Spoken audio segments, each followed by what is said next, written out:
d'être là dans le cadre de cette 26e édition du festival Cité Philo, consacrée cette année à Nous Vivants, qui au mois de novembre a eu lieu à Lille et qui, à partir d'aujourd'hui, puisque on sonne le départ d'une série d'événements, a lieu à Amiens jusqu'au 15 décembre.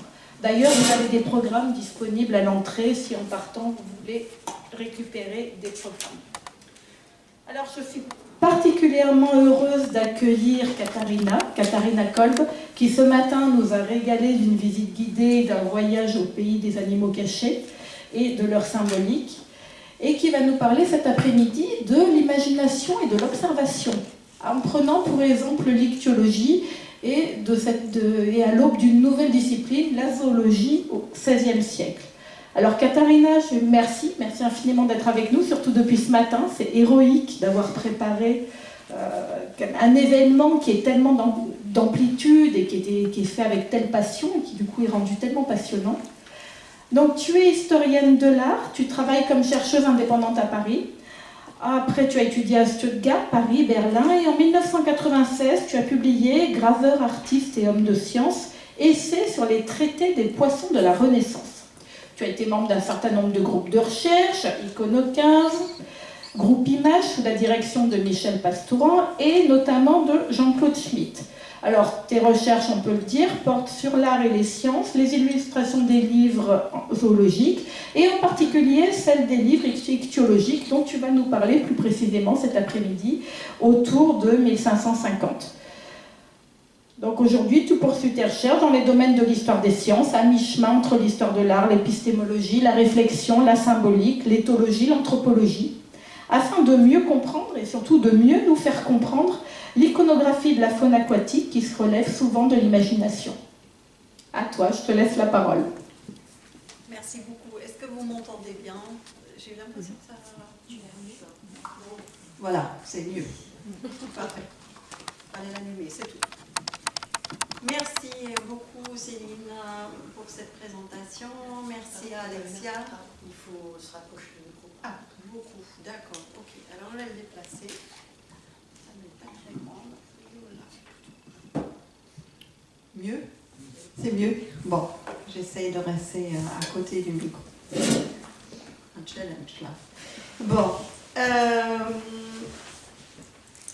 Oui, je voulais remercier Alexia qui nous a accompagnés et qui nous a permis ouvert ce musée, ce magnifique musée. Et puis, grâce à elle,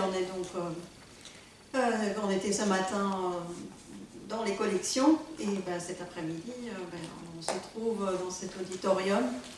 Merci, je vois des visages que j'ai vus ce matin. Donc, merci pour votre fidélité, c'est très gentil.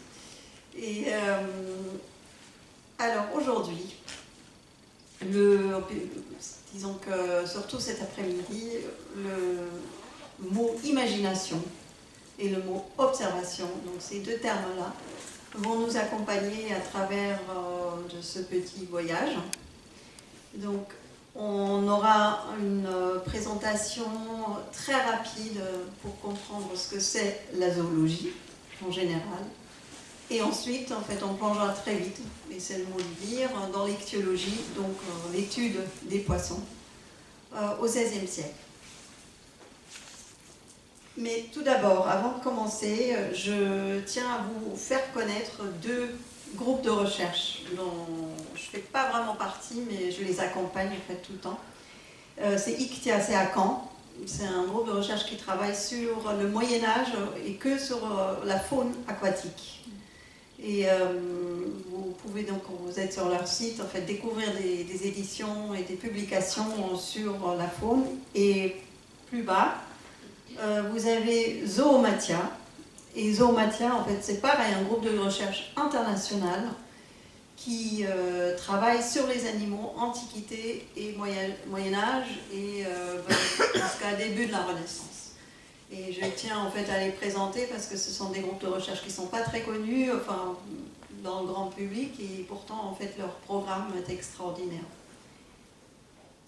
Et justement, ICTIA, ce groupe de recherche avec la responsable de Brigitte Gauvin, ils travaillent ensemble avec des étudiants qui créent des livres, en fait, qui deviennent graphistes pour les livres, et je voulais vous montrer en fait une de leurs créations.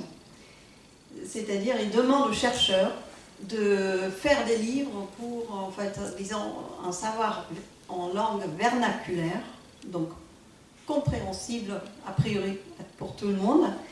Et cette fois, c'était en fait les créatures aquatiques. Vous voyez en fait une image du Hortus sanitatis qu'on a vu ce matin avec le cheval de mer.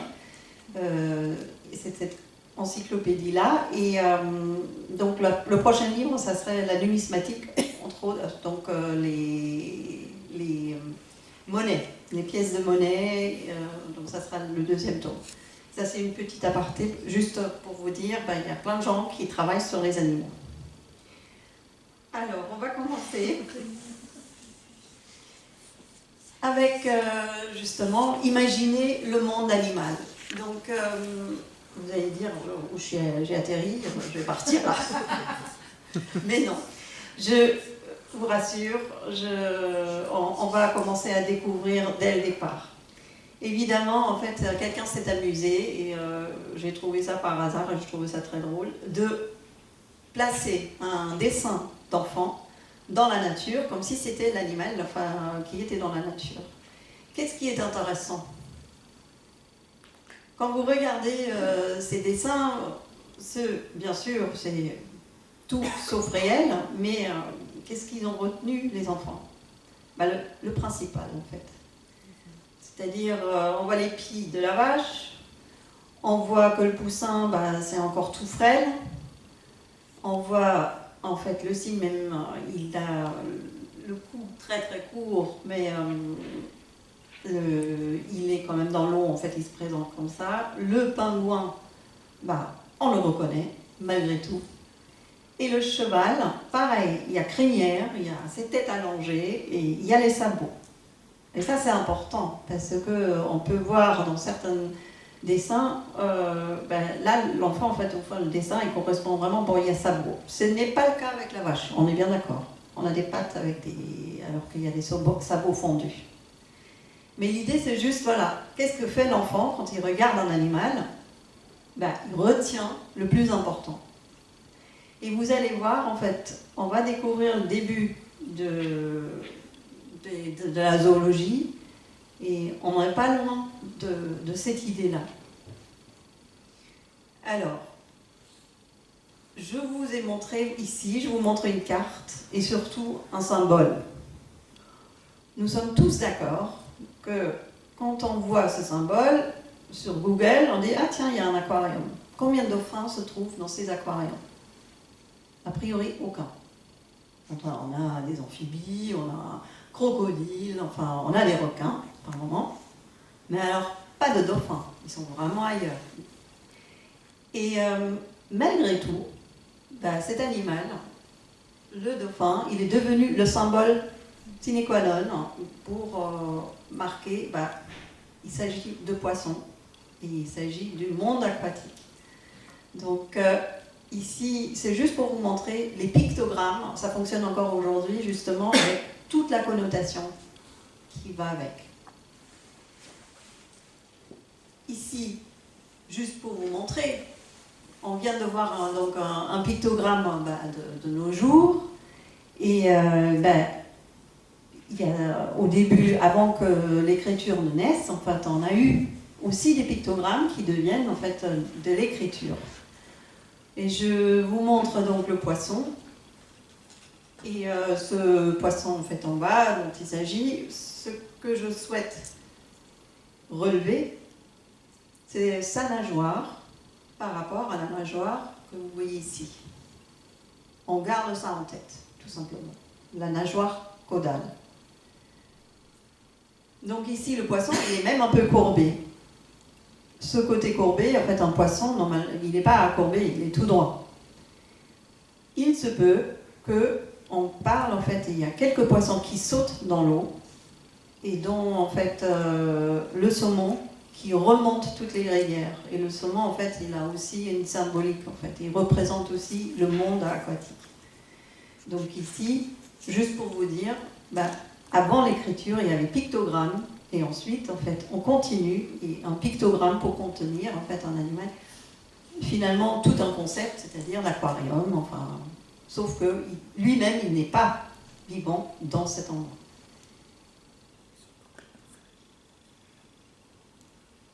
Alors, par rapport à l'imagination et la réalité, donc, quelle image nous faisons-nous d'une idée énoncée ou d'un objet évoqué? De quoi est-il fait? Qu'avons-nous devant les yeux? Comment émerge-t-elle cette image dans notre esprit? Sur quoi se base cette image naissante? Quelle est son origine?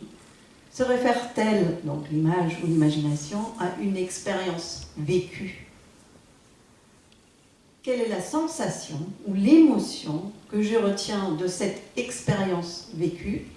Et est-ce que je peux obtenir une information réelle de mon imagination? Et si oui, est-elle subjective ou objective? Donc ça fait beaucoup de questions. On va y revenir doucement.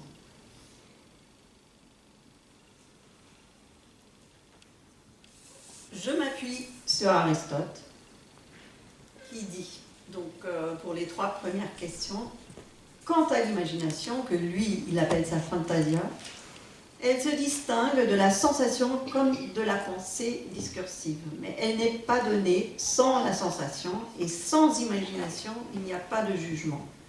Alors, ce qui compte, en fait, ce qu'on doit retenir, il y a une sensation, il y a un vécu à l'imagination. On n'a pas d'imagination s'il n'y a pas ce vécu. Donc, si donc l'imagination est cette fonction qui, dit-on, produit en nous l'image, elle est, parmi d'autres, une faculté ou une disposition qui permet de juger en étant dans la vérité ou dans l'erreur. Et ça, c'est aussi très important. On peut avoir les deux.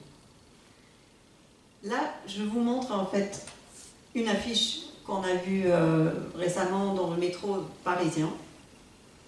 Et évidemment, en fait, on est dans l'imagination, on est dans l'image d'un animal, un rhinocéros, africain, blanc, et l'artiste, en fait, Marthe Luquet, elle a tout à fait retracé, enfin, un rhinocéros tel qu'on pourrait le déceler, en fait, voir dans la dans la nature, pardon. Est-ce que vous voyez, en fait, je ne sais pas s'il y a un doigt, en fait, en laser, non, on n'a pas. D'accord. Regardez, en fait, en même temps, en fait, elle a arrangé plein d'animaux autour, et surtout, il y a des traces de pieds nus à droite et à gauche de ce rhinocéros. Alors, je ne sais pas si vous pouvez... Oui, vous voyez, très bien. C'est un peu caché par le QUE, la zoologique. On voit des traces de pieds un peu au-dessus à droite. Donc, elle le pose, en fait, ce rhinocéros, pour le parc zoologique de Paris, au plein milieu d'une nature qui me semble, enfin, c'est pas très juste, en fait. Mais peu importe, en fait, on ne se laisse pas du tout dérouter par ça. On reconnaît bien ce rhinocéros qui, en plus, s'approche vraiment de la nature. Là, c'est un autre cas. Déjà, on n'est plus du tout dans la même espèce.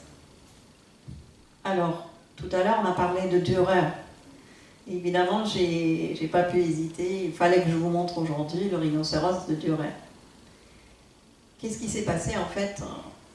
On est dans 2 espèces différentes. Les représentations, en fait, reprennent ce qui appartient à ces 2 espèces. Mais ce qui est surtout intéressant, c'est que ça n'a pas changé entre le seau que vous avez en haut à droite et ce qui se passe en fait dans le dessin en fait en haut à gauche de Dürer. En fait, c'est une gravure. Dürer, il a reçu en fait un croquis d'une espèce, en fait d'un animal, et il l'a retracé d'après ce croquis. Et dans les 2 cas, en fait, quand on regarde le rhinocéros en fait, en bas, déjà il y a l'unicorne, en fait il est unicorne, il n'y a pas du tout 2 cornes comme l'autre espèce, mais surtout en fait c'est cette peau là qui se superpose. Et qu'est-ce qu'ils ont fait en fait, autant dans le seau que vous avez qui date donc excusez-moi, de 2600 à 1900, c'est pas exactement avant Jésus-Christ, donc il vient de la civilisation d'Indus. Et Dürer, donc nous sommes bien d'accord, en fait, la stylisation, elle est la même. Et on sait qu'il s'agit en fait de cette espèce-là. Parce que, qu'est-ce qu'on a vu tout à l'heure avec les enfants, quand je vous ai dit? Vous comprenez, avec l'api, en fait, où voilà, on a le plus important de cet animal, l'enfant, on l'a vu. Bah, c'est pareil, le plus important était là, une corne et ses peaux superposées.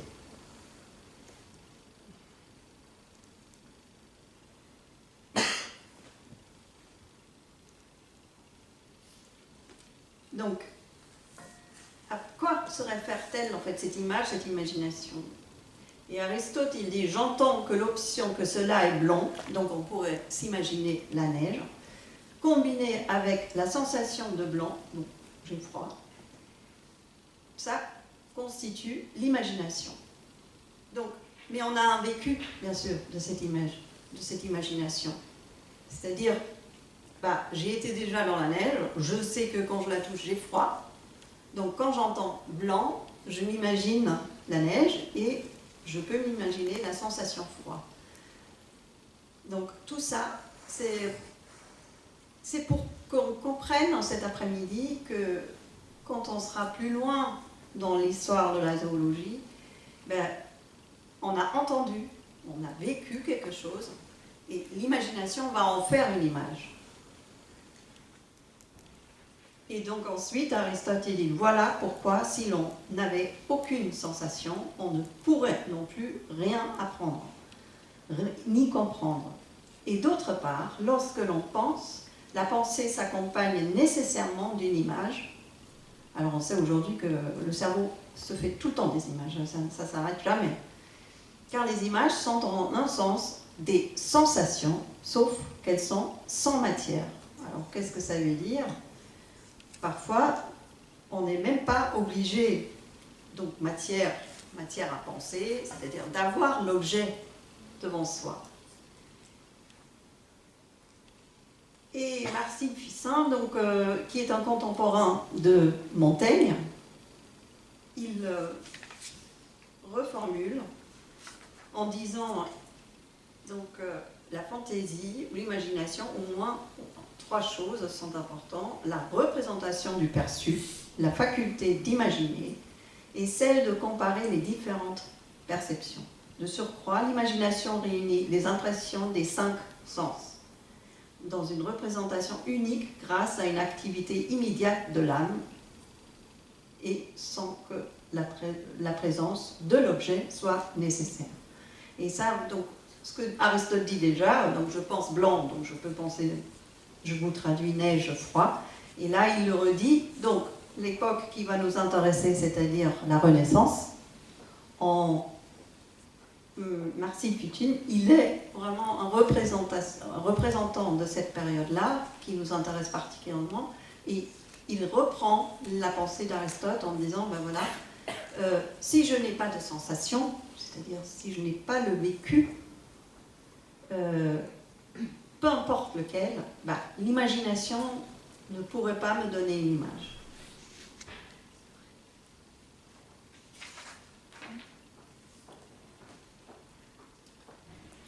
On continue avec, est-ce que je peux obtenir une information réelle de mon imagination, et si oui, est-elle subjective ou objective? Et pour ceux qui étaient là ce matin, bah, on retrouve l'unicorne, on retrouve la girafe, le crocodile. Alors girafe ici c'est marqué Sérapha, en fait c'est le nom soit hébreu soit arabe en fait de la girafe. Donc Aristote toujours, mais en réalité certaines apparences sensibles sont fausses sur lesquelles on porte en même temps un jugement vrai. Et donc ici, en fait, l'image montre d'animaux dont l'auteur affirme, mais vraiment dur, que les animaux qu'il les a vus lui-même. Il y a une girafe, donc crocodile, tout ce qu'on a vu, et ce drôle de singe. Donc ça, c'est important. Il affirme qu'il a vu ces animaux. Alors, il a peut-être vu un animal avec une corne, peu importe, peut-être même un rhinocéros, mais dans son imagination, quand il est revenu, lui, il connaît la licorne. Alors, il a vu la licorne.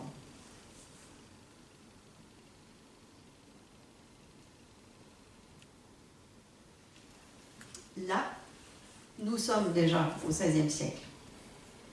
Nous sommes en haut à gauche. En fait, toutes ces images sont prises. C'est en fait le cabinet scientifique d'Ulysse Aldrovandi. Ulysse Aldrovandi, on en parlera tout à l'heure encore de lui, un scientifique italien, en fait naturaliste. Tous les naturalistes du XVIe siècle étaient médecins et humanistes et en fait s'intéressaient à la nature. Et c'est le premier qui a consacré aux monstres terrestres et aquatiques un livre entier. Et ce cabinet, en fait, il y a plein d'animaux, c'est une collection extraordinaire, donc plein d'animaux qu'on peut trouver dans la nature, mais bien sûr, alors celui-ci, d'où il sort. Et là, en fait, il le montre quand même comme presque un animal qui existe. Et surtout, en fait, ce qui est particulièrement étonnant, c'est bien sûr qu'il est reconstitué, comme s'il existait vraiment. Donc l'image en haut à droite, enfin, c'est vraiment le monstre qu'on a reconstitué à partir de plusieurs bêtes, dont des ailes de raie. Et ensuite, il y a Konrad Gessner, qu'on peut considérer un petit peu comme le Pline, c'est-à-dire celui qui rassemble toute connaissance en fait, sur les animaux au XVIe siècle, et qui met ça aussi dans un livre. Donc ça ne me gêne pas du tout qu'un monstre se trouve parmi d'autres animaux qui existent, tout simplement parce qu'on n'est pas sûr que ça n'existe pas. Donc par précaution, pour être complète dans cette encyclopédie, on préfère le mettre.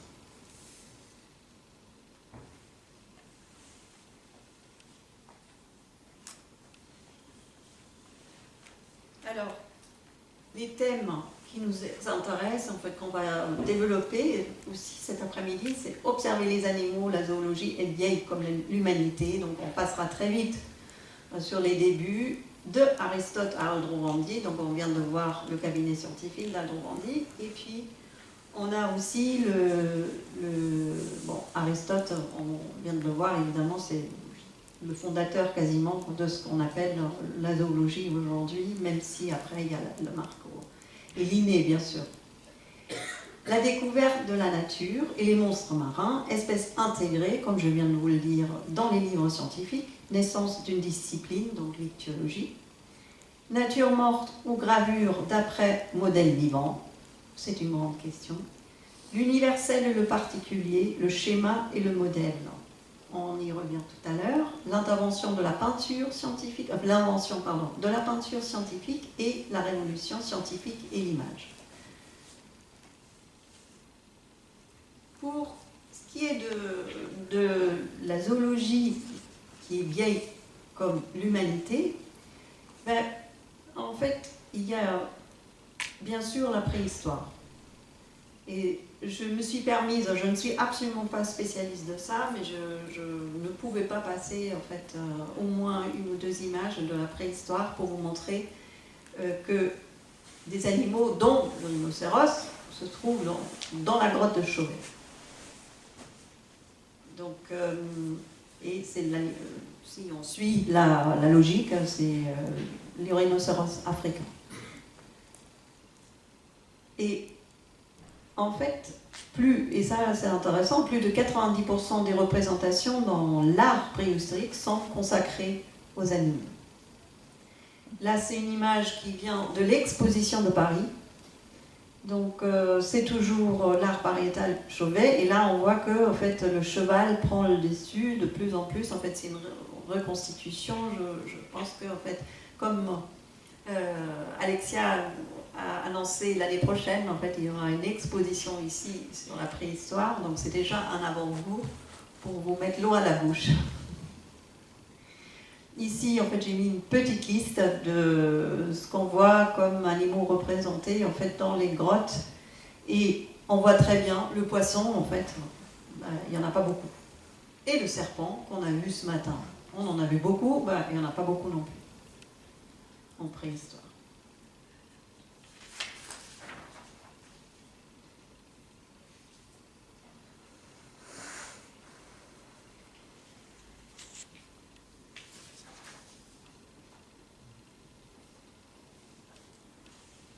Alors ici, je vous présente en fait un bestiaire latin. Et ce matin, on a vu bien sûr que le cheval de mer, enfin, on a pu le voir, il est tout en haut. C'est bien sûr cette image, on pense cheval, on pense mer, donc ça nage, il faut un corps de poisson. Et on a en fait toutes sortes d'animaux, surtout dans ce bestiaire latin, les animaux marins, déjà, en fait, la mer, en fait, l'eau, c'est rouge, comme s'ils sont plaqués sur l'image, ils ne sont pas du tout dans l'image, et la représentation est totalement, en fait, imaginée. Et donc, si on parle d'Aristote, qui a déjà nommé énormément d'animaux, ainsi que Pline Ancien, dans sa histoire naturelle, en fait, Pline Ancien, il a fait vraiment une compilation de tous les animaux qu'il a pu rencontrer, connaître, trouver dans toutes sortes de livres déjà, dont Aristote, il a fait 37 livres sur les animaux, et un livre complet, le livre 9, sur les poissons. Et n'ayant sans doute guère pratiqué l'observation lui-même, l'histoire décrit les phénomènes en réunissant des informations de différentes sources ainsi sauvegardées. Donc voilà, Pline, il ne s'occupe pas du tout, est-ce que c'est vrai, c'est pas vrai,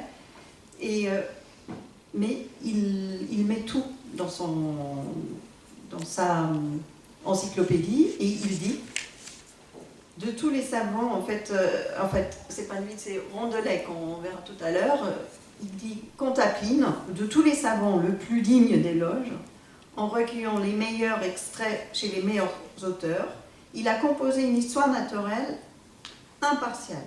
Avec lui, nous aurions un auteur que nous pourrions comparer à un autre s'il y avait pu, grâce à une vie plus longue que Dieu lui aurait accordée, vérifier certains faits et leur appliquer un jugement plus critique. Fin de citation. Alors ce qui est important là, c'est que Rondelet dit de Pline, il a intégré dans son encyclopédie trop d'animaux qui n'existent pas et il ne l'a pas vérifié. Et ça, en fait, c'est important à retenir pour nous, pour plus tard, que se distinguent les naturalistes qui travaillent que d'après ce qu'ils ont trouvé dans la littérature, d'où un bestiaire latin comme ça, ou une Bible historiale, où vous voyez la création des poissons dans la première rangée à droite, où je rassemble mes informations, mais je vérifie moi-même. On y revient tout à l'heure.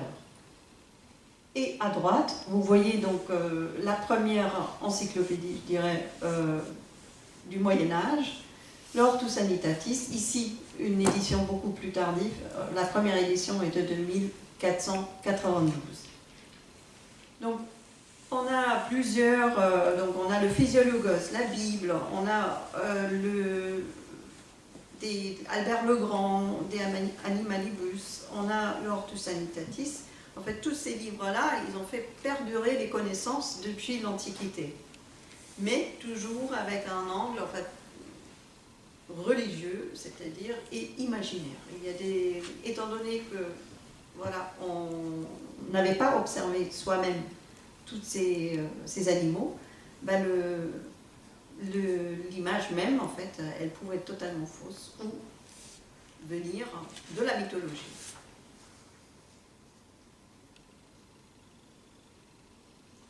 Venons à nos 4 disons, protagoniste, surtout en fait, celui qui va nous intéresser particulièrement, c'est Guillaume Rondelet. Donc celui qui vient de dire, si Pline avait pu vivre plus longtemps, il aurait certainement vérifié ce qu'il nous a rapporté, et il nous aura peut-être mieux renseigné sur certains détails.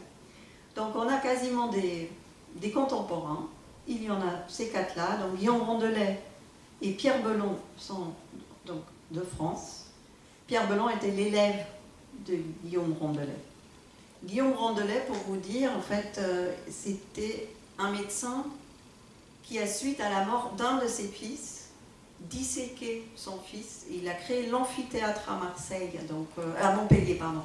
Donc ça, c'était impensable qu'on dissèque en fait son propre enfant. Et c'est à ce moment-là en fait que l'anatomie enfin, a pris son essor. Et vraiment à Montpellier, la médecine anatomie est née. Et on a des plaques de Rondelet. Rondelet est d'ailleurs en fait aussi, il était très croyant. Et quand il a entendu en fait, parler de certaines négations dans les sciences, il a brûlé entièrement tous ses livres religieux. Donc c'est vraiment une sorte de tête révolutionnaire sans l'être vraiment, mais il a en fait beaucoup tenu à ce qu'on vérifie la science et ce qu'on voit, c'est juste et pas ce qu'on retrouvera en fait son discours tout à l'heure. Konrad Gessner, c'est ce qu'on appelle le Pline de la Renaissance. Il vient de Zurich et il a en fait recueilli tout ce qu'on trouve chez Rondelet, chez Belon et chez Aldon-Randy. Donc il dit parfois même, on va le voir tout à l'heure, c'est mieux chez Rondelet.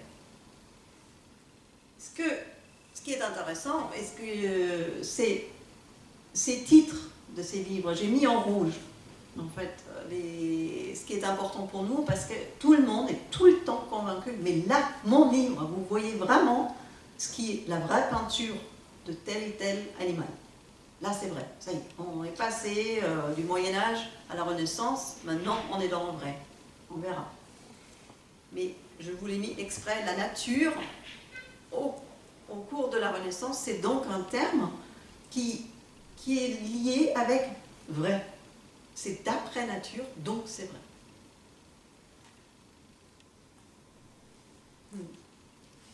Alors, ce matin, on a vu une livre avec toutes ces têtes. Et là, on revoit ça encore chez Gessner, donc une hydre dans un livre où il déclare, comme on vient de le voir, avec les vrais portraits. Et là, on arrive à notre point, voilà, les monstres intégrés dans les livres scientifiques. Alors, les cabinets scientifiques, donc les cabinets de curiosité, sont en fait vraiment en vogue à la Renaissance. Et François Ier acheta en 1530 pour une somme de 6 000 ducats, ça correspond à peu près à 60 000 €, une hydra, chimère à 7 têtes, donc une somme considérable pour quelque chose qui n'existe pas, que Gessner reprend en 1550, donc là c'est une édition plus tard. Alors parfois, en fait, moi je vous donne les chiffres de la première édition, mais par soin et déontologie, je vous dis, j'ai mis sur la diapo quand même la date qui correspond à l'image que vous voyez. Et donc, dans son histoire des animaux, Konrad Gessner avertit les lecteurs que les apothicaires sèchent et montrent des raies, mais arrangent et forment les squelettes en montrant des formes extraordinaires et ignorants. Donc vous vous souvenez, tout à l'heure, vous avez vu le cabinet scientifique d'Aldon-Randy. Lui, il montre donc un animal qui est un composite d'une raie, de tout ce qu'on peut trouver sur le marché, enfin de poissons qui se jettent et puis aller. Et ce sont, à l'époque de la Renaissance, les apothicaires qui les assemblent et qui les vendent pour très très cher. Donc c'est un marché incroyable.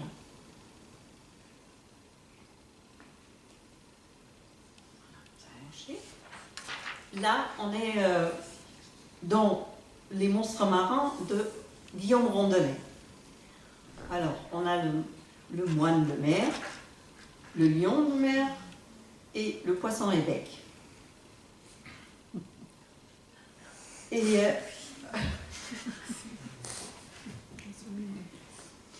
en fait, Rondelet, le moine de mer, il a un précurseur qui est encore de l'Ortus Sanitatis. Et vous le voyez en fait juste en haut à droite du moine de mer de Rondelet. Et voilà, Rondelet dit, bon, il l'a introduit, que plusieurs personnes ont vu cette créature dont il décrit des longues épines au bout de chaque bras, d'après un dessin qui lui aurait été donné par la reine Marguerite de Navarre. Alors, c'est pas n'importe qui lui a transmis en fait ça, c'est la reine Marguerite de Navarre. La reine l'aurait reçu d'un noble de son entourage qui affirmait que ce monstre avait été capturé en Norvège, près de la ville d'Elmevåg. Waouh! Alors, voilà, c'est un petit peu un tel m'a dit, qu'un tel m'a dit, et qu'un tel m'a dit, et que ça existe. Instagram du XVIe siècle. Les hommes de science intègrent donc des monstres dans leur collection, mais n'en vendaient pas. Et ça, c'est important, en fait, les hommes de science disaient, bon, on ne sait jamais, on l'intègre quand même, mais bon, on n'est pas sûr de ça, mais par contre, ils n'en faisaient pas de l'argent. Alors René leur a même consacré, donc, comme je vous ai dit, un livre entier. Et alors, Rondelet, et c'est ça qui est intéressant, il dit, bon, ok, je l'ai mis dans mon encyclopédie, dans ma monographie ichthyologique, et il confirme, il me paraît beaucoup plus vraisemblable que le moine de mer du Sund, ou Sund, ait été un morse. Et ça, en fait, ça c'est vraiment, là on passe à la révolution scientifique de la zoologie, il dit non-stop. Alors, ok, tout le monde raconte, même la reine me le dit, mais moi je ne crois pas une seconde en fait. Et c'est énorme d'écrire ça, en fait, parce qu'il contredit tout le monde avec ça. Il n'a pas peur de dire, bon, Madame la reine, certes, mais vous vous trompez.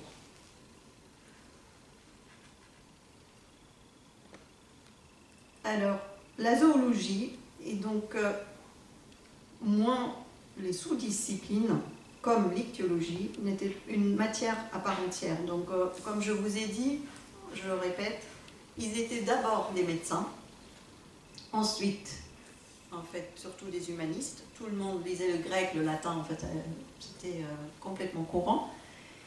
Et en plus, on s'intéressait donc à la nature, et si on s'intéressait en plus aux poissons, alors là, c'était vraiment, on devient très, très, très spécifique. Et c'est le début, en 1550, où on commence à avoir cette spécialité de l'ichthyologie. Au départ, sans images, et au fur et à mesure, en fait, les premières images naissent. Et ce que je vous ai mis là, comme citation de Rondelet dans son introduction, et on l'a eu tout à l'heure de Pline, tout ce qui est sur Terre se trouve dans l'eau, et le Rondelet, il le transforme un peu en disant « En la terre et en l'eau s'engendrent bêtes et plantes, parce qu'en la terre, il y a de l'humidité, en l'humidité de l'esprit, en tout de la chaleur qui donne âme et vie, de sorte que tout est plein d'âme. » Et l'âme, ça veut dire, c'est vivant. Donc l'eau, donc je vous ai mis vraiment l'original tel qu'il se trouve en fait le français vernaculaire, enfin le texte vernaculaire de Rondelet, la façon dont il écrivait, donc en 1550. 5. Alors là, je me suis permise de vous mettre 2 petits tableaux, juste pour vous montrer. Gessner et Belon, ils restent dans une phase, en fait, ce qu'on appelle, ils font un travail cumulatif.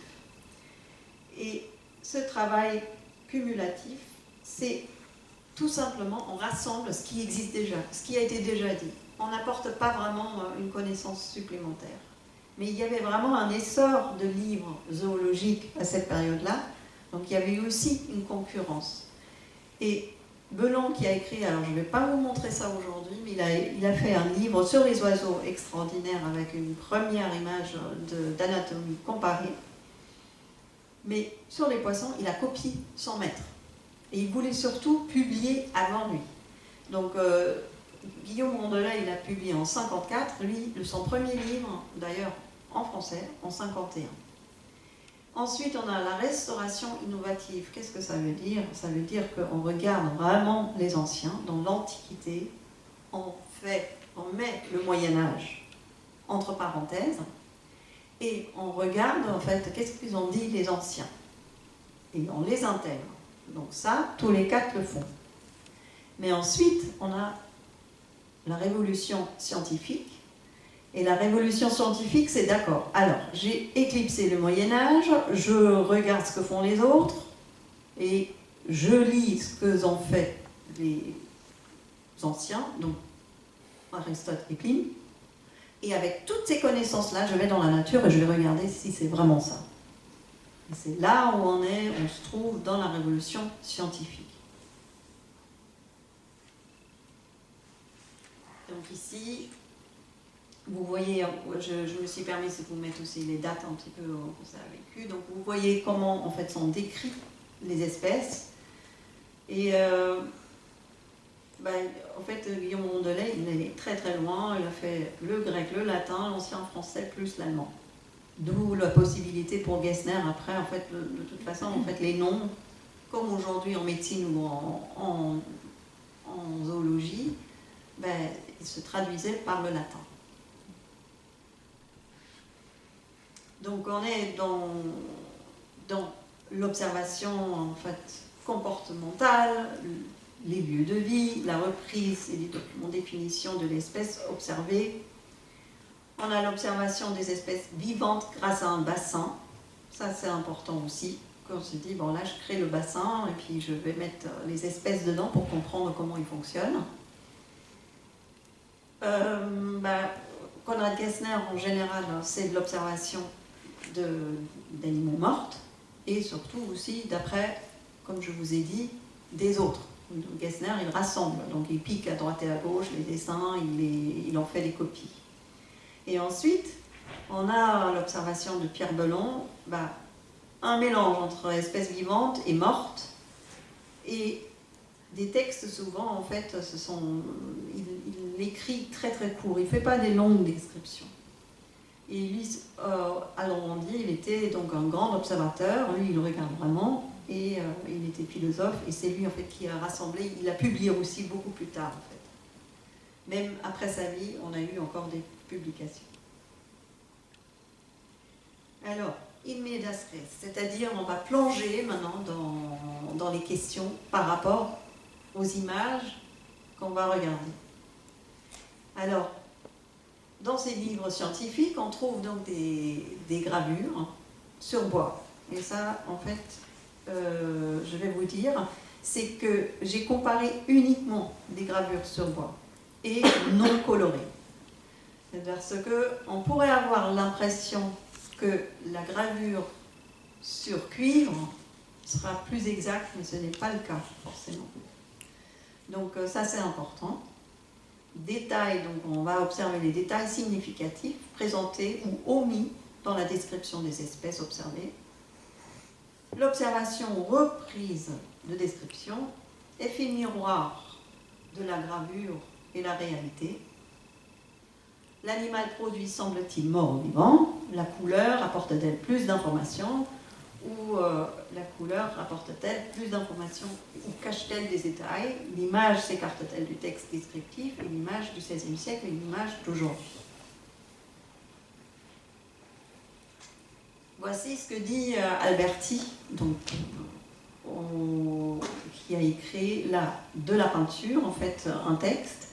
Il dit « Celui qui aura pris l'habitude de tout emprunter à la nature », on a à nouveau le mot « nature » qui est donc la vérité, rendra sa main si exercée que dans tout ce qu'il entreprendra, on sentira la nature elle-même.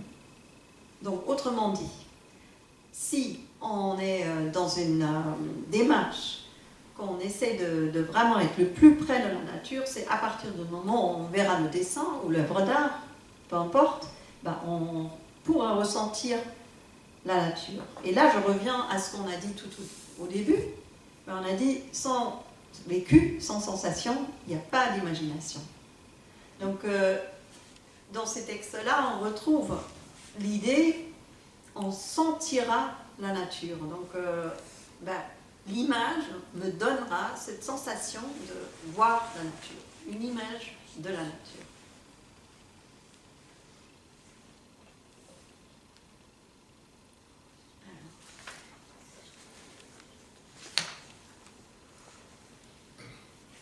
Donc on a en fait en 1550 la naissance du livre scientifique qui commence à naître et surtout en fait une édition multiple, c'est-à-dire on est à 500 exemplaires à cette période-là. Et ça peut aller jusqu'à 1000 exemplaires, donc les livres sont vraiment diffusés. Et le centre de cette production est Lyon, et puis ça partait depuis Lyon en fait vers l'Europe. Donc c'est vraiment une spécificité qui s'est faite à Lyon. Et là, en fait, je veux attirer votre attention sur les détails. Donc, sans description, on voit pour la carpe de Rondelet, regardez les écailles. Nous sommes bien d'accord, une carpe a plus de d'écailles. Mais ce n'est pas ça qui compte. Ce qui compte, c'est comme il a donné des tout petits traits sur ces écailles, on voit en fait le châtiment des couleurs. On peut s'imaginer, ben voilà, en fait, là, il y a quelque chose qui bouge, la lumière, elle passe au-dessus de ce corps de poisson. Et il rend en fait cette surface beaucoup plus vivante grâce à ces petits détails. Et bon, ceux qui ont déjà observé une carpe dans l'eau, on sait que ça chatouille, en fait, c'est des couleurs chatoyantes. En fait. Et ensuite, on a les petits barbelés qui tombent, qui sont...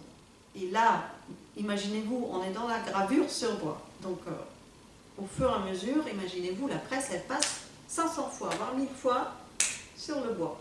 Bien sûr, le bois, il est très très dur, mais ça n'a pas cassé. En fait, on a toujours ces petites barbelés. Et regardez les nageoires. Les nageoires, en fait, elles sont finement dessinées et gravées, et on voit que ça peut bouger. Et tout au début, en fait, c'est un petit peu plus dur, comme la nageoire, en fait, qui est latérale, juste derrière les opercules, en fait. Et on voit, en fait, toutes ces différences grâce aux soins que l'artiste apporte dans sa gravure. Donc évidemment, le scientifique, il a fait des dessins a priori avant, mais là, il a du travail très proche avec le graveur lui-même. Et en bas, vous avez donc c'est ce qu'on appelle communément le poisson coffre.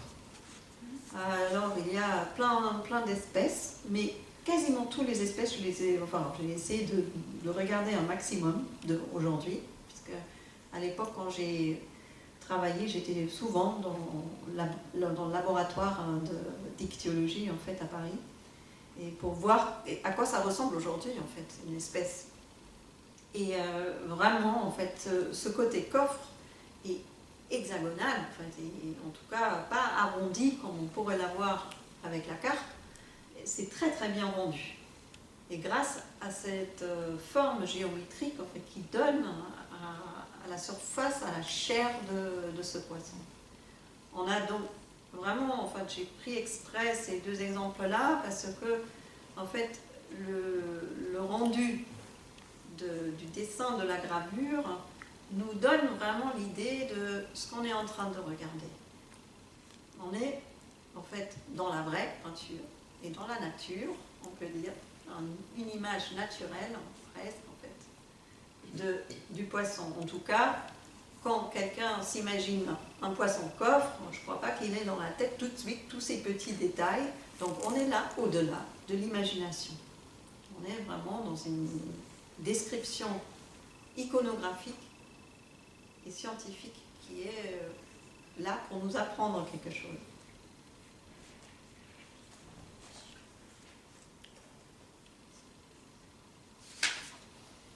Et voilà la dorade.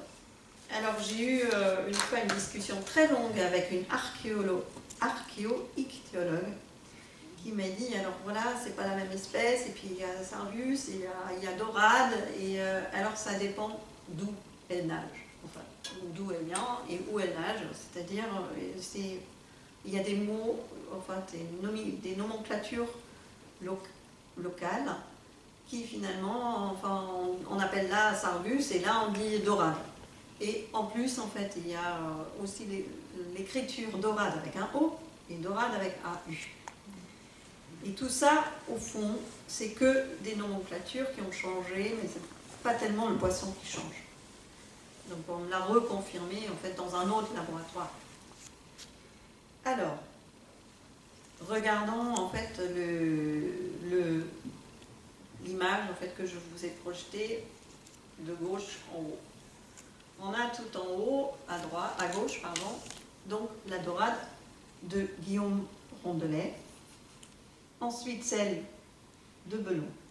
Ensuite, tout en bas, en couleur, celle de Gessner. Et tout en haut, à droite, celle d'Ulysse Aldrovandi. Tout le monde me dit, voilà, ça c'est une dorade.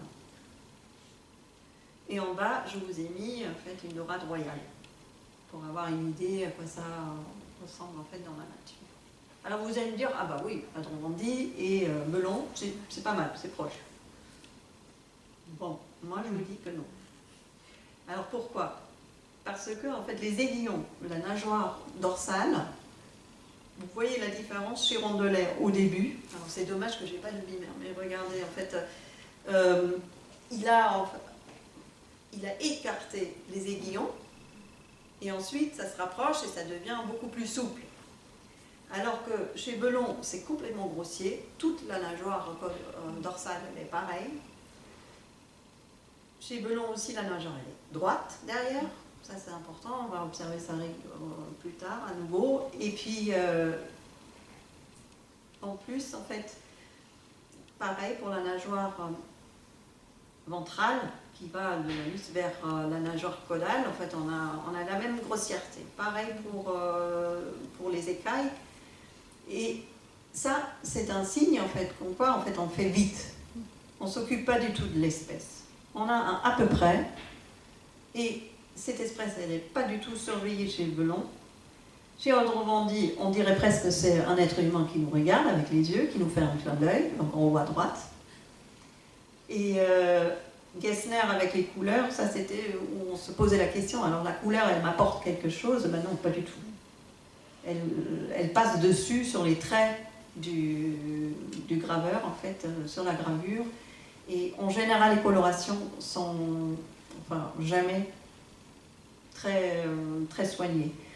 J'ai eu même, en fait, souvent les colorations, il faut savoir qu'elles ont été faites bien après l'impression de ces livres-là. Souvent dans le 19e, parce qu'on n'aimait plus des livres noirs et blancs. Et quand j'ai fait, il y a longtemps, une exposition sur les livres zoologiques, on avait des livres d'oiseaux.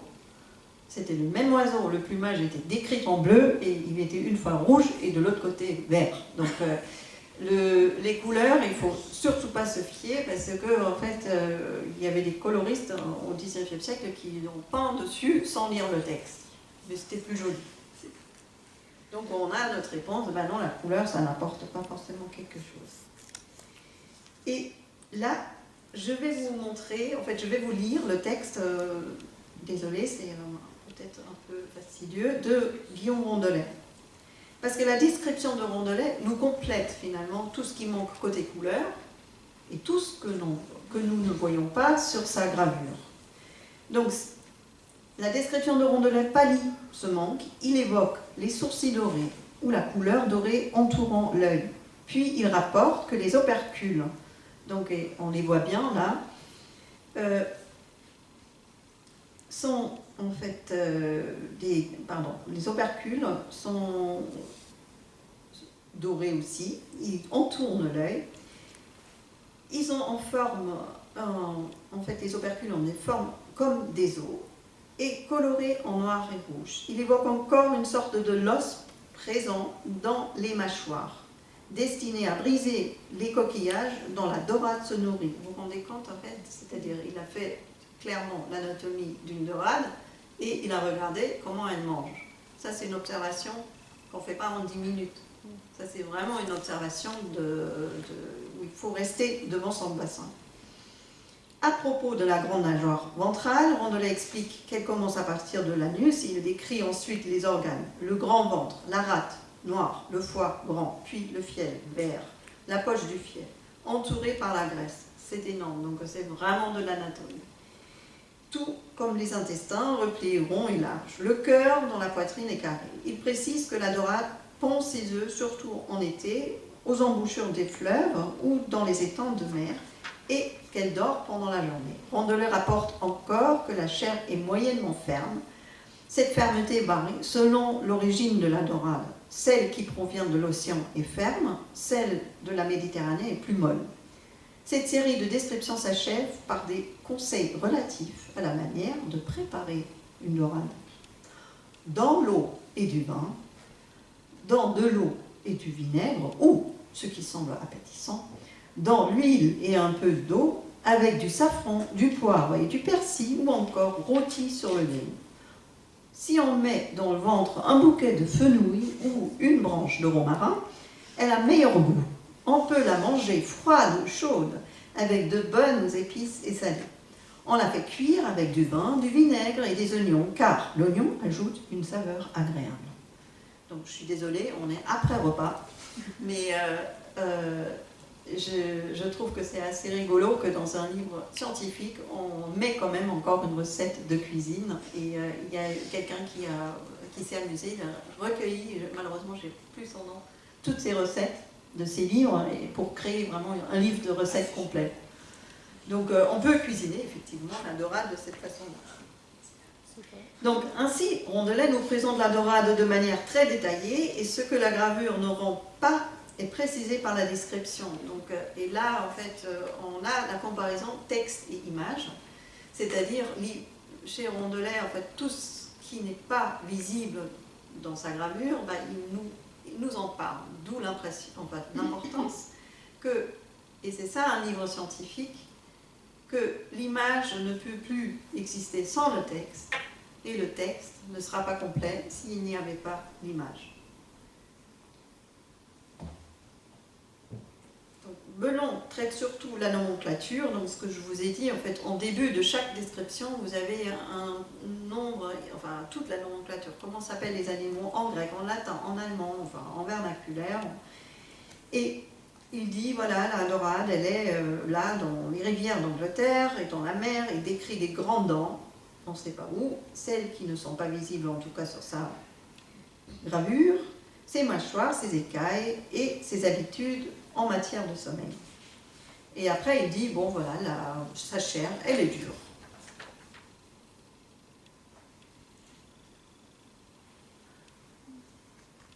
Alors, je vous laisse regarder. On a donc à gauche, en haut,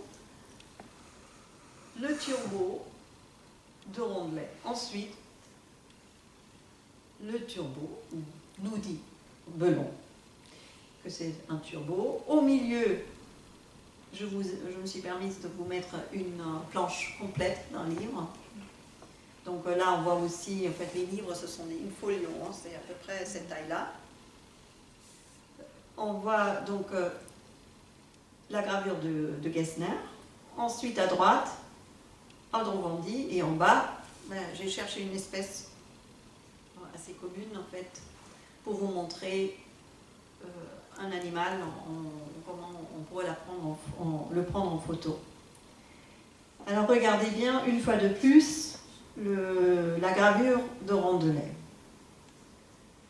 Rondelet, en fait, le graveur, il a pris vraiment le soin, quand vous regardez l'animal qui est vrai, en fait, de prendre cette nageoire qui est pointue.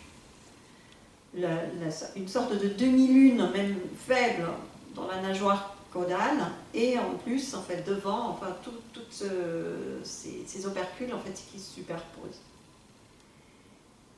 Mais, en fait, et en bas, on voit, enfin, celle de Belon, et moi, je pense que Belon, en tout cas, en fait, son graveur, il s'est trompé.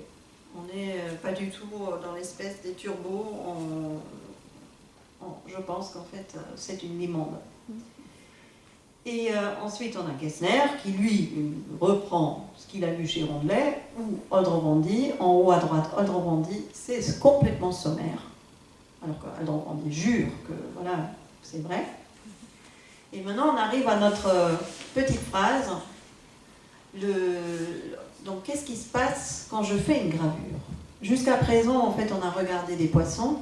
A priori, on les regarde de droite ou de gauche. Nous sommes d'accord, ça devrait être à peu près pareil. Enfin, même si nous aussi, c'est pas tout à fait égal, mais ça gêne pas. Peu importe de quel côté je regarde les poissons. Et bien là, ça gêne. Et même Rondelet, là, il n'a pas fait attention. Qu'est-ce qui s'est passé? Je fais le dessin, mais au moment où je fais la gravure, j'inverse. Et le turbo, il a ses yeux sur le côté gauche. Vous voyez bien en bas la photo. Alors que Rondelet et Belon et Gessner, c'est sur le côté droit. Alors Belon, là, c'est malin, hein, il s'en sort bien, parce que la limande, effectivement, elle a les deux yeux sur le côté droit. Pour une fois que c'est juste chez lui. Aldrovandi, c'est juste, peut-être par hasard, mais en tout cas, là, nous sommes bien d'accord que l'inversion de la gravure, elle pose vraiment un problème pour identifier l'animal. Donc, c'est la procédure, finalement, qui va intervenir et finalement poser problème dans une image scientifique de cette période-là. Parce que je suis dans l'inversion de l'image.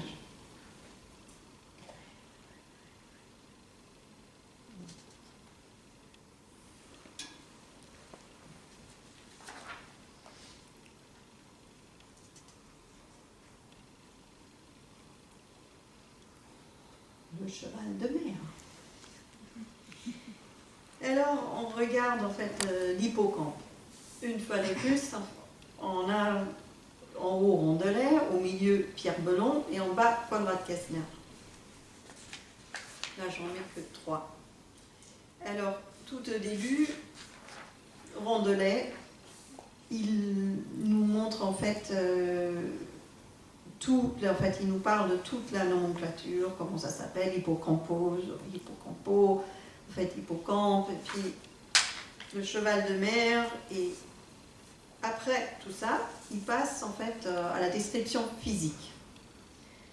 Donc, les explications sont très très longues, et surtout en fait, Belon, il passe en fait dans une sorte d'encyclopédie de tout ce qu'il a appris à droite et à gauche. Et en fait, le dessin de Belon, en fait, il nous pose quand même une question. Alors, Gessner, par rapport à l'autre de Rondelet, il dit clairement, voilà, en fait, j'ai trouvé mon image chez Rondelet, mais Rondelet, l'image de Rondelet beaucoup mieux, enfin franchement mieux. Pourquoi? Parce qu'il y a les filaments. C'est beaucoup plus vivant. Maintenant, on se demande, alors qu'est-ce qui s'est passé en fait avec l'image de Belon? Et là, on peut se dire, hippocampe, cheval de mer. Donc, on a vu ça tout à l'heure. On a vu le cheval de mer, qui était horizontal. Il y a autre chose aussi, ce n'est pas observé, parce que le cheval de mer, donc il est en horizontal, il y a une locomotion horizontale, et chez tous les autres, en fait, c'est un peu pareil, ce sont des animaux morts qui ont été observés. Parce que nous savons tous qu'un hippocampe, en fait, il bouge tout droit. Il est en vertical, il n'est pas en horizontal. Donc, ici, nous sommes dans des observations d'animaux morts. Mine de rien, en fait, Rondelet, il a dû quand même trouver une espèce où il restait ses filaments. Et le graveur, par contre, de Belon, il n'a jamais vu un animal pareil. Il ne s'est même pas donné la peine de trouver ailleurs mieux. On a une sorte de cheval à bascule, comme un dada. Très naïf.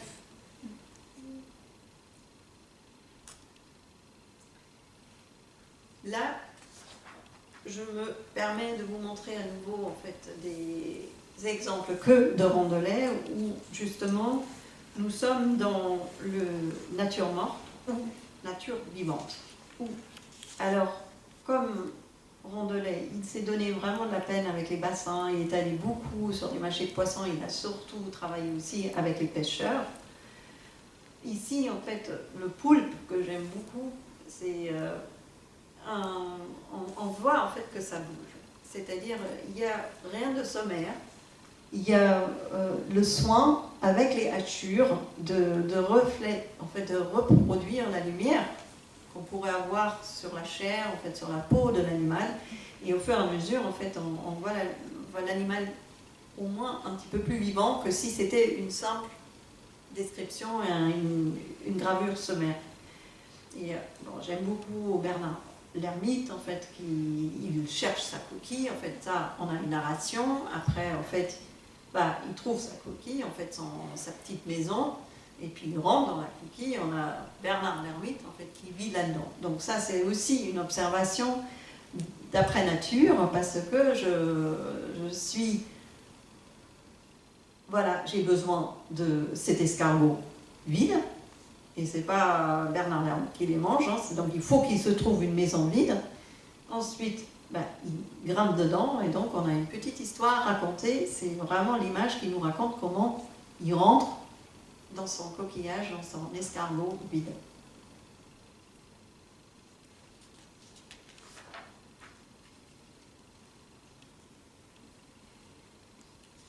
Alors, ce qui est très important, en fait, c'est que l'artiste de Rondelet, en fait, il suit vraiment de près, soit les dessins, on ne peut pas, en fait, vraiment dire comment il a réussi à créer des images des animaux aussi vivantes.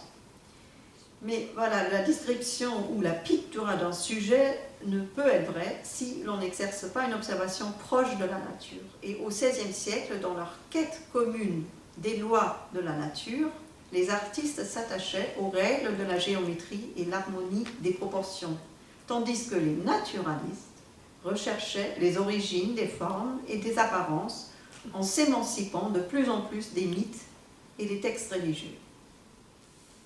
D'une grande exactitude de l'exécution, les illustrations prennent valeur d'emblèmes par leurs utilisations répétées. Autrement dit, comme l'image devient juste, quand vous pouvez la réimprimer et réimprimer, parce qu'elle représente vraiment l'animal.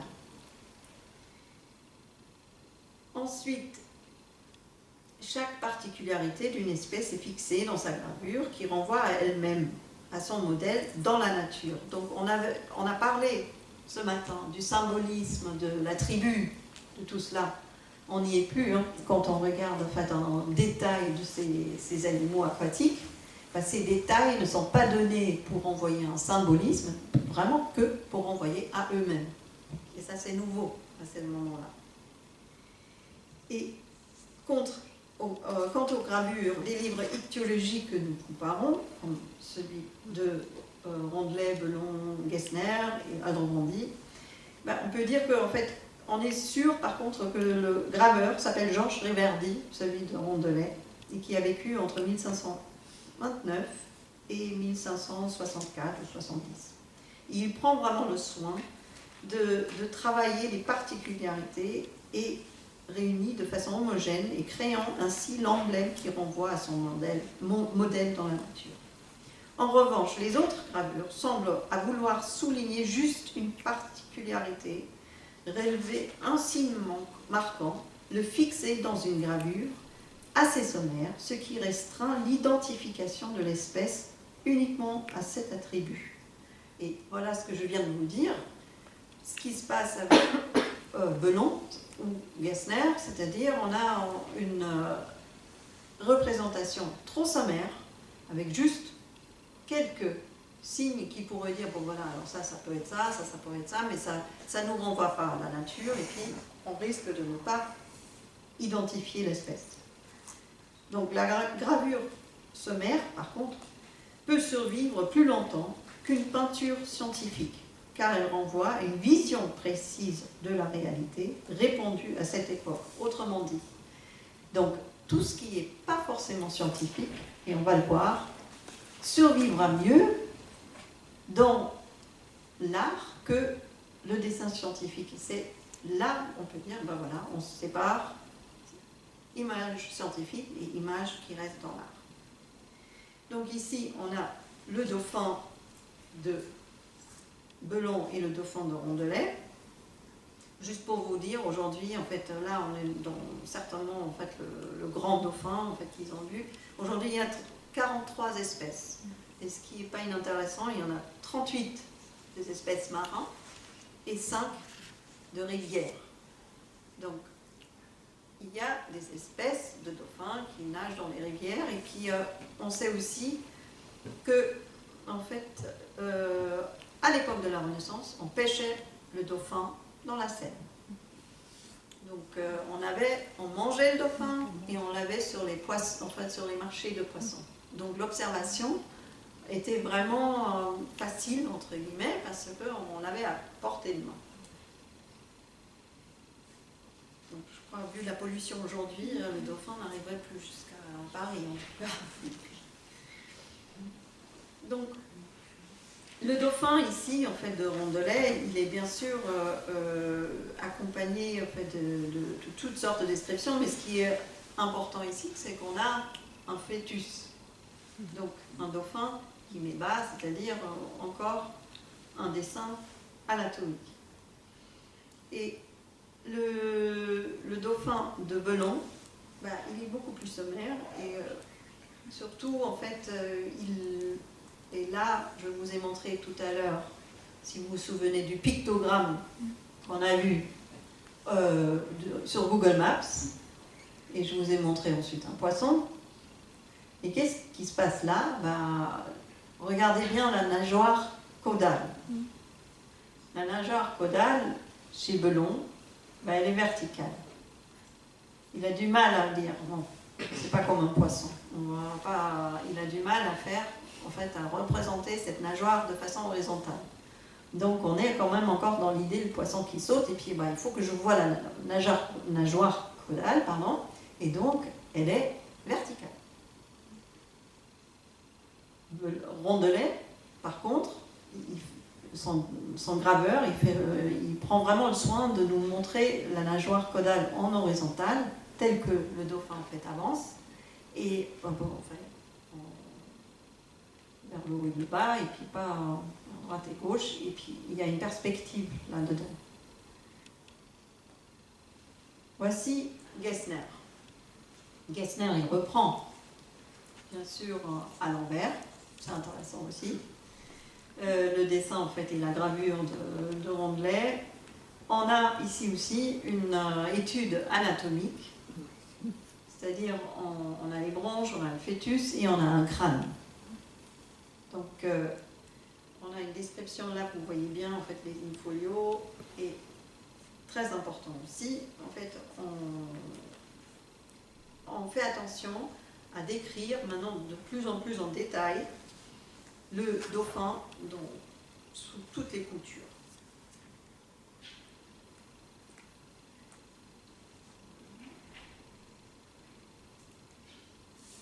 Alors voici celui d'Ulysse Aldrovandi et de Gessner. Et Gessner, en fait, il a mis le dauphin, enfin le Sturius juste en dessous du dauphin. Alors en haut, on a Ulysse Aldrovandi, donc lui aussi, il observe bien. On a vu la révolution scientifique, donc là c'est vu, hein, la nageoire caudale, et ça c'est vraiment une observation absolue chez les dauphins, en fait, quand on met la nageoire comme ça, à l'horizontale, on a vu l'animal. Et Gessner, en fait, lui, dans son livre, il met tout de suite après le dauphin, il met le Sturius en disant que, en fait, il compare cet animal, en fait, ce poisson, au dauphin en raison des épines qu'il porte sur le dos.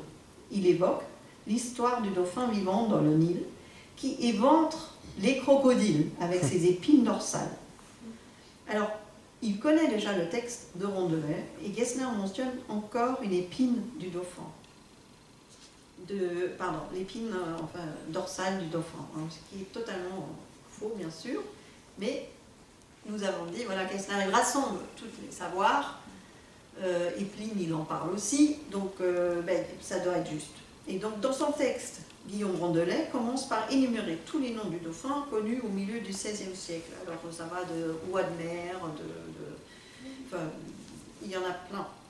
Et il cite aussi Hierus Ictus, qui signifie le poisson sacré. Donc, Ictus, en fait, ça veut dire Jésus-Christ, fils de notre Sauveur, en fait. L'auteur ajoute que le dauphin est un ami des enfants et des hommes, qu'il aime être appelé Simon et qu'il a l'habitude de nager paisiblement autour de l'homme. L'ichtyologue continue en précisant qu'Aristote, dans son livre de l'histoire des animaux, a écrit que le phoque ressemble à un dauphin et que le phoque est considéré comme le plus petit des génus, donc des genres des dauphins. Les organes reproducteurs sont soit à l'extérieur, soit à l'intérieur. Rondelet nous explique que de tous les dauphins qu'il a vus, il nous présente une femelle avec son fœtus. Donc, je me permets un petit retour. Pour Rondelet, le dauphin est un poisson au cuir dur et imberbe, au corps long et au dos un peu centré, pas trop. Donc, voilà, on est encore, il parle de poisson, et ça c'est important parce que après, Gessner il parle déjà de cétis, donc on a les cétacés, ils sont nommés, et pour qu'on ait le nom mammifère marin, il faut attendre début 19e, c'est-à-dire, alors pour vous donner la date exacte, 1809 avec Lamarck. Avant, le mot mammifère n'existe pas. Donc vraiment, on connaît les mammifères en fait, terrestres, ça oui, mais alors qu'on classe le dauphin avec les mammifères, ça c'est seulement à partir de 1809 avec Lamarck. Donc même si Rondelet il observe vraiment de tout près, mais il dit poisson. Voilà. Il continue parce que son bec est rond et long, ce qui correspond à la gravure. L'ichtyologue explique que les dents sont petites et pointues, que la langue est charnue et qu'elle ressemble à celle d'un porc. Ensuite, alors ça, elle ressemble à celle d'un porc, nous sommes déjà dans l'anatomie comparée. Ensuite, il nous apprend que l'on voit que la pupille de l'œil du dauphin, car, je cite, le reste est caché par une peau qui le surplombe. Le dauphin n'a pas d'organe olfactif ou auditif, mais Rondelet précise que, selon Aristote, il est certain que le dauphin sent les odeurs et entend. On distingue en effet, comme chez les veaux marins, une sorte d'oreille derrière les yeux, que l'on ne voit pas sur la gravure, qui prouve que le dauphin peut entendre. Rondelet dit que sa silhouette du dauphin ressemble à un C. Il critique et dément Pline, Appian et Pausanias qui ont prétendu que le dauphin avait des aiguillons sur le dos. Il explique que la chair est noirâtre, qu'il n'a presque pas de cartilage, mais des os. Et là, c'est aussi une observation, on s'approche des mammifères en fait. Il n'a pas le nom mammifère, mais il distingue cartilage et os. L'auteur décrit que le fœtus, comme on le voit sur la gravure ensuite, il explique très soigneusement le réseau sanguin. Donc, c'est ce qu'on a pu voir ici avec la gravure en fait à gauche, qu'on commence à regarder les réseaux, les poumons, en fait tout ça, ce sont des choses qu'on est en train de décrire et d'observer. Rondelet mentionne l'histoire de l'amitié entre un garçon et un dauphin, racontée par plusieurs auteurs, dont Pline. On dit que l'enfant est mort à cause des aiguillons du dauphin, mais Rondelet intervient une fois de plus en expliquant que c'est impossible car le dauphin n'a pas d'aiguillons sur le dos. Donc il a là observation et surtout ce qu'on dit sur la révolution scientifique en sciences naturelles, il dément les antiques. C'est-à-dire, il dit Pline, enfin, il n'a pas raison. J'ai vu, et il n'a pas raison. Là, on est vraiment, en fait, à ce stade, j'observe, et là, on est dans l'observation pure. Et ça, c'est important. Ensuite, l'écriture décrit ensuite le mouvement de haut en bas de la nageoire caudale, car le dauphin se distingue ainsi par cela de tous les poissons.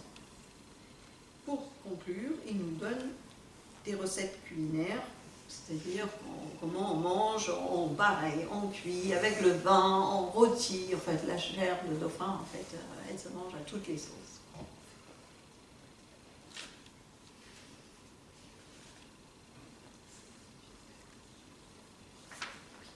Permettez-moi de vous montrer là une carte, ce qu'on appelle en fait, une map monde de Gérard Mercator, qui est donc en fait un cartographe, mathématicien et géographe flamand.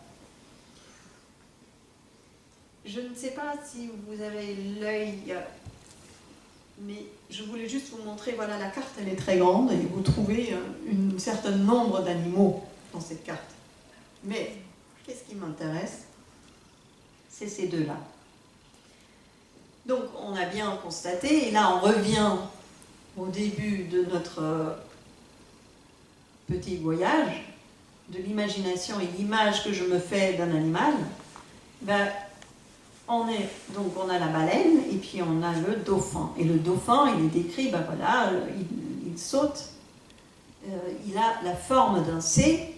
Et donc c'est beaucoup plus joli de regarder ça comme ça et de mettre ça sur la carte. Il y a d'autres animaux, en fait, regardez la taille par rapport aux bateaux. C'est très important, en fait, ces poissons. Hein. Les bateaux disparaissent complètement. Donc, une image sommaire, mais qui correspond à mon imagination, c'est-à-dire à ce que je me fais comme image de la nature, survit sur d'autres supports.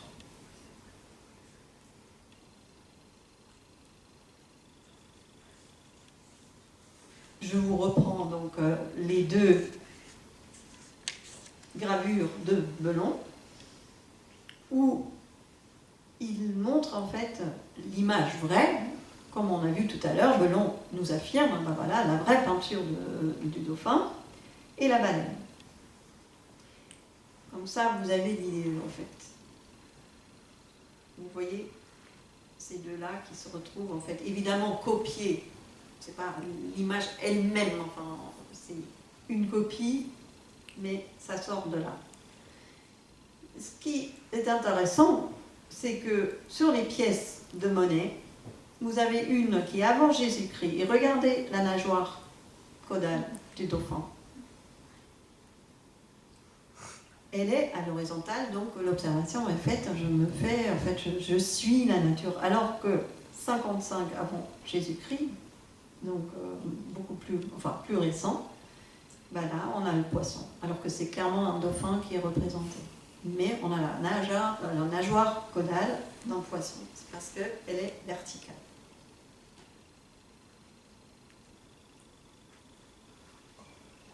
Maintenant on revient. En fait, on part des livres scientifiques, et pour ceux qui étaient là ce matin, on a vu avec Charles le dauphin qui était dans l'emblème de Charles, en fait. Et on a ici donc, le blason du dauphin de France, donc, avec au XVIe siècle, là, ça date du XVIe siècle, le blason, et à gauche, on a du fin XVe siècle, la fable d'Ésope, le turbo de mer et le dauphin. On est dans une représentation du dauphin qui sort direct de l'héraldique, c'est-à-dire de l'image que je me suis faite et qui a réussi à rentrer dans l'héraldique de France. Alors que Ésope, en fait, il nous essaie quand même de raconter quelque chose de naturaliste, mais comme nous sommes dans les fables, et au fin Moyen-Âge, en fait, mais en tout cas, imaginez-vous, on est à peu près 100 ans, voire même pas 50 ans avant les premières images du dauphin qu'on vient de voir. On retrouve encore ce genre d'image et elle va survivre. Elle survivra en fait dans l'héraldique et elle restera, elle pourra rentrer dans l'héraldique du roi. Je vous ai dit que Rondelet nous a raconté, en fait, il compare plein de noms, dont le Hieros Christos, en fait, le poisson ictus sacré. Et le dauphin, il joue un rôle depuis la mythologie, en fait, l'Antiquité, où il sauve. Donc on dit, ben voilà, il a sauvé des êtres humains, il sauve, et c'est un poisson, en fait, qui est sauveur. Et on le sait aujourd'hui qu'un dauphin, en fait, ils ont fait des tests d'ailleurs, comme le dauphin est mammifère, et pour qu'un delphino puisse survivre après la naissance, toute la famille vient et pousse au-dessus de la surface de l'eau pour qu'il respire. Et donc le dauphin, quand il voit un être humain se noyer, il fait pareil. Mais un dauphin, en fait, il n'est alors pas très guerrier. Il n'a pas une surface extraordinaire de ce qu'on pourrait avoir chez un lion, un aigle, ou tout ce qui rentre dans l'héraldique. Alors qu'est-ce qui se passe? D'abord, il faut qu'il devienne sacré. Et là, on rentre en fait dans qu'est-ce que c'est un poisson sacré ou comestible? Un poisson sacré ou comestible, il a des écailles et des nageoires. Et là, on est tout simplement dans ce qu'on pourrait appeler la nourriture propre, donc cachère, un poisson, il faut qu'il y ait des nageoires et des écailles. Et ensuite, ce poisson-là, je le transforme et on a la courbe. Donc on a bien entendu, le dauphin ça saute, et on a en fait vraiment l'image héraldique qui se traduit au fur et à mesure dans l'iconographie artistique. Donc le dauphin devient un poisson sacré parce qu'il a nageoire, il a écaille, et on lui donne un aspect un petit peu monstrueux. Et grâce à ça, il va défendre finalement un royaume. Et il peut se mettre à la hauteur d'un lion ou d'un aigle, parce qu'il prend une armure.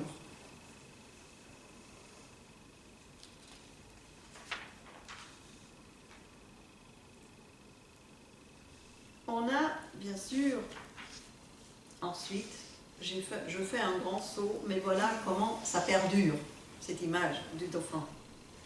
Là, un dauphin qui saute, au-dessus des vagues, il a des écailles, les nageoires, ça devient une sorte de fioriture, des feuilles d'acanthe si on veut. La nageoire caudale, enfin horizontale, verticale, on ne sait pas. Et au-dessus, le singe. Donc on est dans les fables d'Ésope. Donc, c'est la coutume, quand on voyage par mer, d'emmener avec soi de petits chiens de Malte et des singes pour se distraire pendant la traversée. Or, donc, un homme qui naviguait avait avec lui un singe. Quand on arriva au Saunion, promontoire de l'Attique, une tempête violente se déchaîna.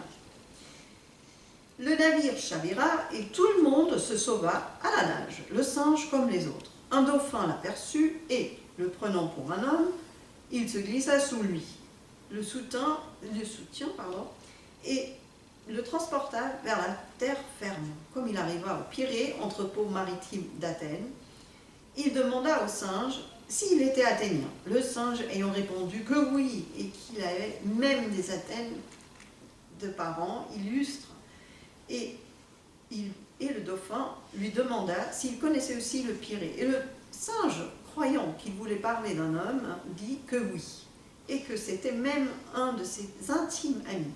Indigné d'un tel mensonge, le dauphin le plongea dans l'eau et le noya. Donc, cette fable vise les hommes qui, ne connaissant pas la vérité, pensent en fait qu'à croire aux autres. Donc, ici, l'artiste qui est Stephen Frederick Wooden, en fait, c'est un artiste qui a fait aussi les dessins. En fait, il a gravé des dessins aussi pour les billets de monnaie en Angleterre et qui était un grand graveur, en fait, artistique pour les fables des œuvres. Mais on voit très bien, en fait, on dit oui, c'est un dauphin. Alors c'est tout sauf un dauphin, mais on reconnaît quand même. On ne dirait jamais que c'est autre chose, parce que dans notre image, un dauphin saute, c'est pas grave s'il a des écailles, mais tout va avec. Donc, nous avons appris que nous sommes dans une période où tout ce qui est imagination va disparaître, parce qu'on cherche à créer, à fabriquer, on peut dire, à graver des images vraiment d'après nature. Et à partir du moment où je suis très très près de la nature, dans un livre scientifique, cette figure de l'animal, en fait, cette image, ne peut plus avoir sa place dans le monde de l'art. Donc toute connotation enlevée, tout symbolisme enlevé, il n'y a plus de place dans le monde de l'art. Et je me permets de conclure.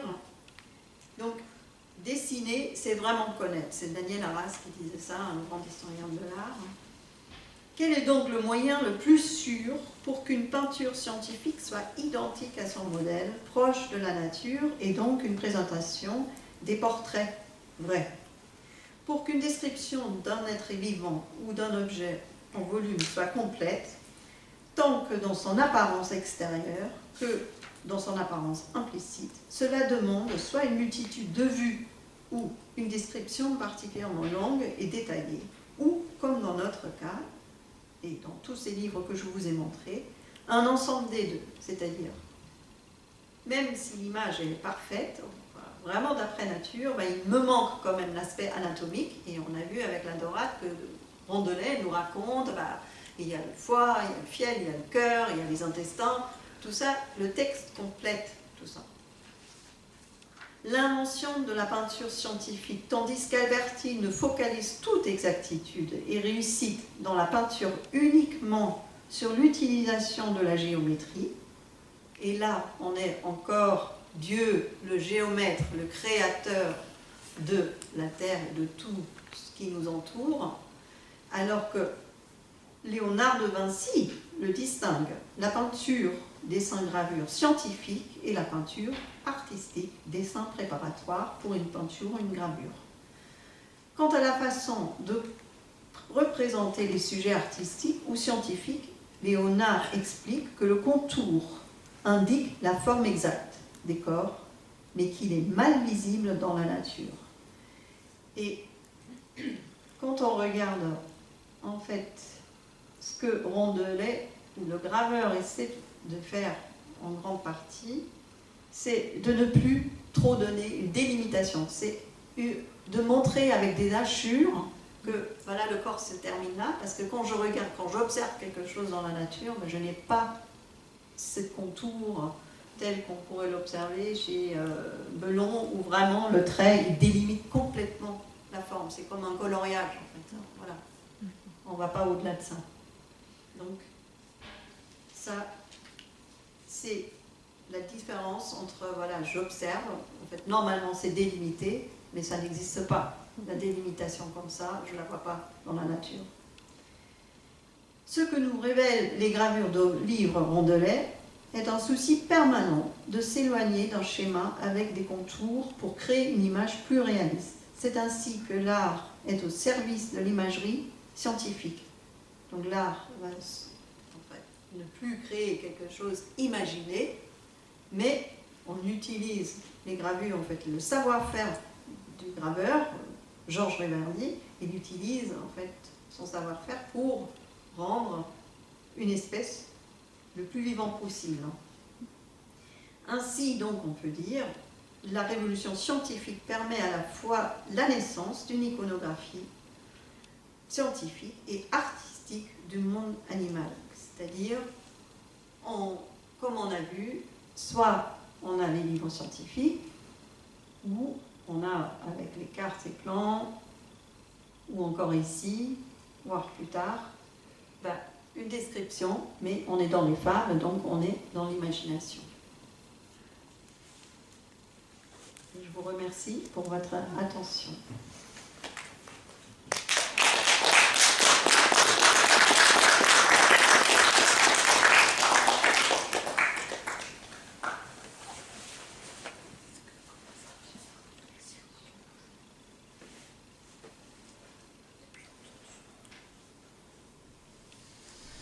Merci beaucoup, Katharina, pour cette formidable conférence qui a complété. En plus, on a retrouvé beaucoup d'éléments de ce matin et en même temps, alors on a retrouvé des éléments de ce matin, ligne conductrice dans la symbolique, l'imagination, la représentation, et en même temps tout un autre domaine à découvrir. Donc avec ces représentations d'animaux marins, de monstres marins, puis d'animaux marins. Alors, avant de laisser la parole à la salle pour des questions, je ferai juste une petite remarque, d'autant que tu as parlé de Daniel Arras. Et je n'ai pas pu m'empêcher de penser à ce qui se passe avec la révolution scientifique des représentations anatomiques du corps humain, avec Vézal, à partir de la fabrica du corps humain, et où Daniel Arras soulignait justement que ce n'est pas parce qu'on se met à représenter le corps humain, parce qu'on l'observe, parce qu'on le dissèque, qu'il est dépouillé de ses oripeaux symboliques. Au contraire, on continue à avoir des écorchés, on continue à avoir des corps en mouvement, on continue à avoir un érotisme, entre guillemets, du corps mis en scène, une théâtralisation. Il faut au moins attendre Descartes pour qu'on ait cette idée d'animal-machine et de corps qu'on peut exposer sans qu'il soit en mouvement et simplement en pièces. Et c'est une longue histoire. Donc c'est tout un voyage représenté scientifiquement et passé par le médium de l'art. C'est tout un voyage historique, épistémologique, qui est long, qui est jalonné d'obstacles, qui est jalonné de représentations. Et j'ai trouvé que ta démonstration l'avait brillamment démontré. Voilà pour... Alors, nous avons un petit peu de temps pour des questions. Alors, je suis désolée, j'avais un gif, mais qui ne fonctionne pas ici. Ce sont des dauphins qui sautent. Là, vous voyez que le museau. Donc voilà, donc la parole est à la salle.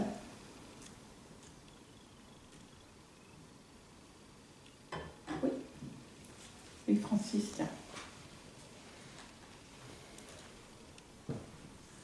Bon, d'abord, merci bien sûr pour cet exposé. Mais ensuite, sans arrêt, en t'écoutant, j'ai pensé à autre chose, c'est aussi à la difficulté d'observer. J'ai effectivement en tête, j'ai eu deux exemples en tête, bien. Là, le premier, c'est qu'on sait que lorsque Alexandre, avec ses troupes, arrive vers la mer, ce qu'ils appellent la mer extérieure, ils croient voir effectivement des monstres. Or, effectivement, on suppose qu'ils ont bien vu, ils ont vu ce qu'ils n'avaient jamais vu, des baleines. Eux voient des monstres. Ils ne voient pas effectivement la baleine, ils n'arrivent pas à la voir. Et il y a un autre exemple que je tire de Lévi-Strauss dans Triste Tropique, parce que cet exemple-là m'avait marqué. Il dit que lorsque Christophe Colomb arrive près des côtes américaines, il croit voir des sirènes. Et ils disent ce qu'ils ont vu, ils décrivent d'ailleurs avec le bébé sur le dos, et dit-il, ben, tu dois connaître l'exemple, hein, ils voient effectivement sans doute des lamentins, que des lamentins effectivement qui se comportent ainsi. Mais, et qu'alors, Lévi-Strauss ajoute, c'est ça qui est intéressant, ce qui leur manque, dit-il, c'est dans le fond le sens esthétique, le goût, parce qu'il part de l'idée kantienne, hein, que justement le sens esthétique est capable de regarder le monde d'une manière désintéressée, sans concept préconçu, etc.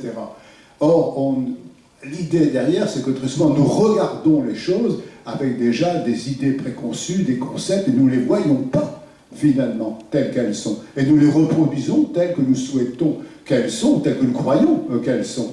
Je crois que ces deux exemples qui me sont venus en tête en t'écoutant, je ne sais pas si ça apporte quelque chose, hein, mais enfin, c'est montrer la difficulté aussi de l'observation.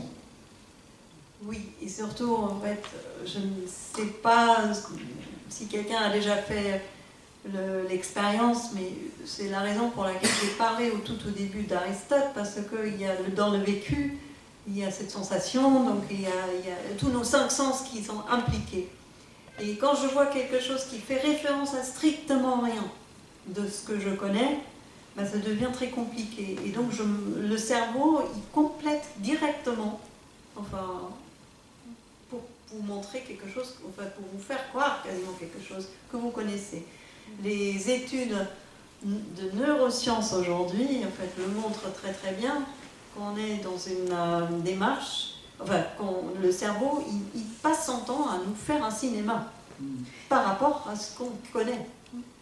Vous pouvez voir 3 fois quelque chose de différent, ben, vous ne le remarquez pas, parce que vous êtes convaincu de voir ce que vous connaissez. Et c'est assez extraordinaire, en fait. Enfin, ou inquiétant, d'ailleurs.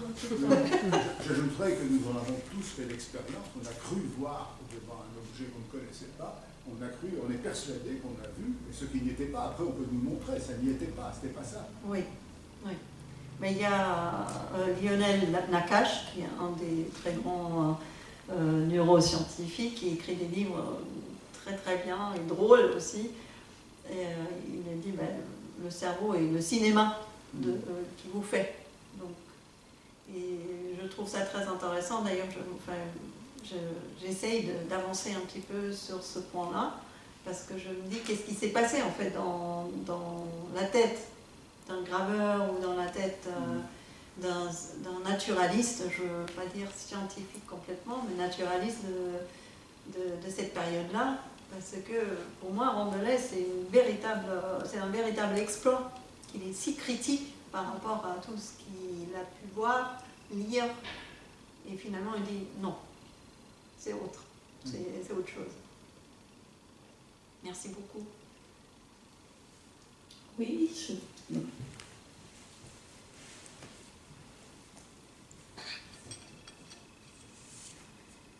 moi, j'aimerais bien revenir sur le point, sur le fait que si on fait une représentation qui est pas trop précise,